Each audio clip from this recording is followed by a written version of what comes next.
Здравствуйте, дорогие друзья! Я Бахтиер Шохев, народный целитель Таджикистана. Больше 20 лет я уже практикую мануальную терапию, занимаюсь позвоночниками, лечим позвоночники, грыжа, протрузия, остеофит и сколиозы. В течение моей практики я заметил, что некоторые пациенты недооздоравливают. Искал причину, почему так. Некоторые пациенты полностью недооздоравливали. Я начал исследовать именно шейный отдел. Шейный отдел – самый опасный отдел, самый хрупкий отдел.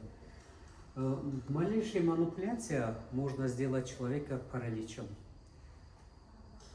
С 2015 года до 2024 года я начал экспериментировать шейный отдел и узнать причину, почему некоторые мои пациенты полностью не выздоравливают. Я отправлял на рентген, на томографии, лечил, отправлял, потом диагностировал, начал свое исследование. Причину нашел в остеофитах.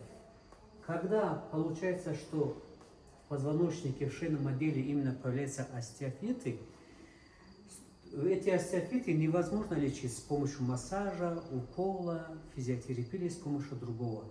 Здесь нужен только чувствительные пальцы, чтобы пальцы чувствовали эти остеофиты и вправили его.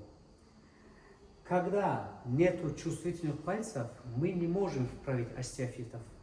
Не можем открыть каналы, где нервы зажаты. А когда пальцы чувствительные, мы быстро можем устранить, когда на нервы давит остеофиты. Большинство давит на нервы грыжа диска. Грыжу диска от нервы отдалять легко, а остеофитов нужен обязательно чувствительные пальцы. В течение 8 лет я экспериментировал и нашел этот путь, и я добился того, чтобы как чувствовать остеофитов и как вправить шейный отдел правильно, чтобы человек полностью оздоравливал, полностью выздоравливал. Причина это, кто недооздоравливает, получается, что остеофиты. Когда мы убираем от нерв остеофитов, человек полностью оздоравливает. Спасибо вам.